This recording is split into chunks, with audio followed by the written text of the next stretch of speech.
So back during the Easter/Earth Day party of 2025 on Legos Island, you may have noticed this room right here that was filled with a ton of animals and their variants that I basically called the Animal Zoo. And this was mainly for the Earth Day party portion of the event.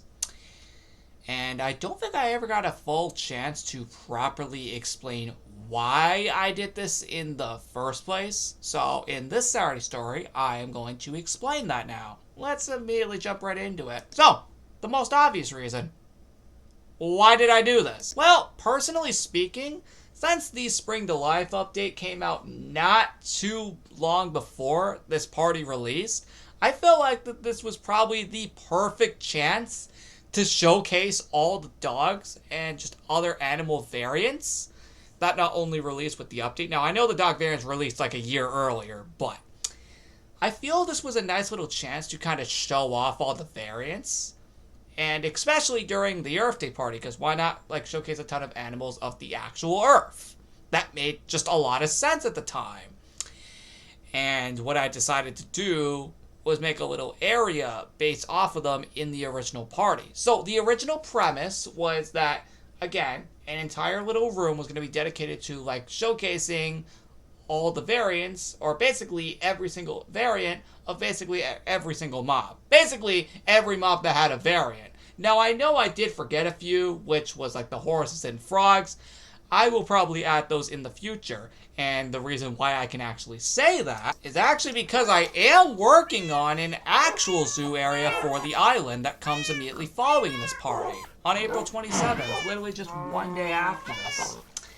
And yeah, so let's also explain why I'm doing this too, because if I made it on the Earth Day party, there has to be a good reason too. Basically, the exact same reason. I wanted to dedicate an entire area of the island to all these beautiful looking animal variants.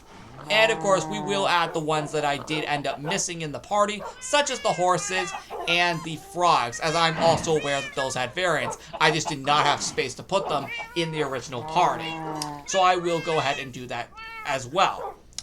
Now, with all that being said, I chose this area in particular because it was a lot of space. And just a lot of space. I know I could take out some trees here, which is what I'm going to do. But I chose this area because it just had a lot of space. And it looked like a good area to do it. And there's not too many hills, I don't think. Like, we have a lot of open space here if we clear out all the trees. So, the main idea, and the reason I made all of this is just because I want to dedicate an entire area to all of these animal variants. Because, to be honest, they all just look so cool that why don't they just deserve their own respective area? Plus also, some of these guys were super hard to find, so I also want to do that as well, so I can keep them so I don't have to go hunt them down again. And, oh, there's your answer! That's it! After like only 3 minutes. Also, yes, I know, Saturday Stories is back after a while. I actually have a few planned actually that will be coming out within the next few weeks. Look out for that one, or just look out for those in general.